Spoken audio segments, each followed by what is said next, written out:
맛있는 음식을 나누는 것만큼 즐거운 일이 또 있을까 싶어요. 오늘 저녁 정말 반가운 얼굴들과 가벼운 이른 저녁을 함께 했거든요.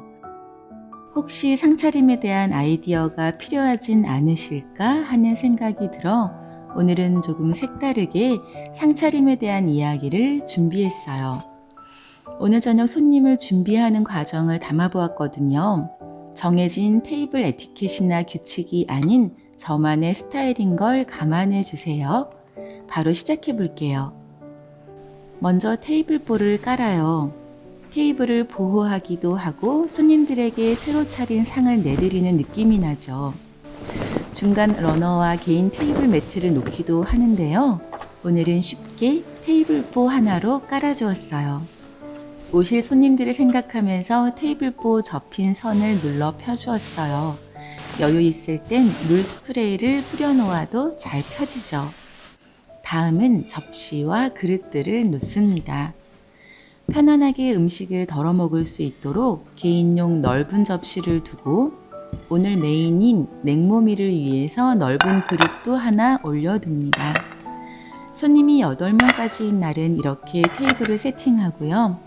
8명 이상인 날엔 한쪽에 음식을 뷔페처럼 준비해서 개인 접시에 알아서 덜어 먹을 수 있도록 준비하면 좋아요. 다음으로는 물컵을 놓아요.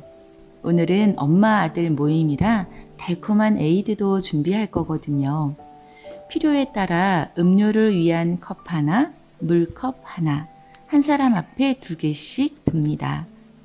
음료를 내는 날에도 물컵을 같이 두면 굳이 주인장을 부르지 않고도 선택해서 마실 수 있죠. 다음은 숟가락과 젓가락을 세팅해요. 내드릴 음식을 생각해서 숟가락도 놓고 젓가락도 놓고 포크나 작은 숟가락 혹은 작은 포크들을 자리해 줍니다. 한국은 아시아권에서 유일하게 수저, 숟가락과 젓가락을 한 쌍으로 사용하는 나라라고 하죠. 사용하기 편안하도록 수저를 오른쪽에, 다른 부차적인 도구들은 왼쪽에 둔답니다. 음식을 먹을 때 이러저러한 도구를 많이 들이면 과일이나 달콤한 디저트 후식을 먹을 때까지 주인장이 일어나지 않아도 되죠. 다음은 테이블 중앙에 꽃이나 푸른 잎들을 두어요. 제가 참 좋아하는 유칼립투스 잎이에요. 꽃이나 그린 잎들을 놓는 일은 평면적인 식탁에 입체감을 주는 역할을 하지요. 손님들이 올 시간이 가까우면 냅킨을 하나씩 접어서 놓아둡니다. 냅킨 접기를 잘 하시는 분들은 이때 솜씨를 뽐낼 수 있죠. 저는 그냥 편안하게 접어서 두고 카모마일 한 줄기를 올려주었어요. 자연과 조금 더 가까우라고 들꽃이나 잎이 예쁜 나무줄기 등을 두는데요. 잎을 둘 때에는 조금 일찍 세팅해도 좋지만 꽃을 둘 때에는 게스트가 오기 바로 전에 두어서 싱싱한 상태로 환영을 하는 게 좋죠. 자, 이제 손님들이 올 시간이에요. 물을 따라두는 것으로 시작해서 하나씩 음식들을 냅니다.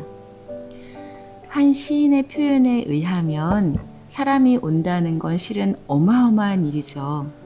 그 사람의 과거와 현재, 미래가 함께 오기 때문이에요.